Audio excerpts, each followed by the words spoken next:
Pump operation can be a bit intimidating, so let's cover how to start up your new pool. First, the installation crew will have already assembled the pump and sand filter. Once your pool is full, you'll want to start up your pump. With the pump still off, set the multi-port valve to backwash. Attach the backwash hose to the multi-port valve with a clamp.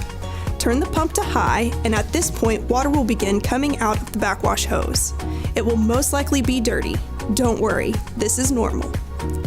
Next, let the pump run until the water in the sight glass is clean, then turn the pump off.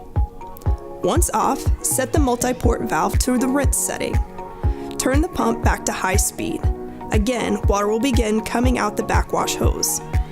Finally, allow the pump to run for 1 minute on the rinse cycle, then turn the pump off. The sand filter is now ready to start filtering. Turn the multi-port valve setting back to filter and turn the pump on low speed. At this point, water is now pulling through the skimmer and into the sand filter to allow the filter to clean the water.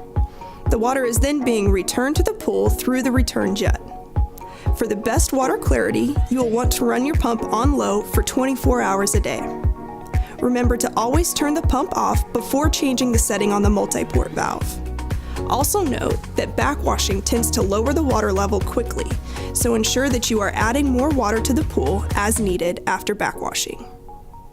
Country leisure, just add water.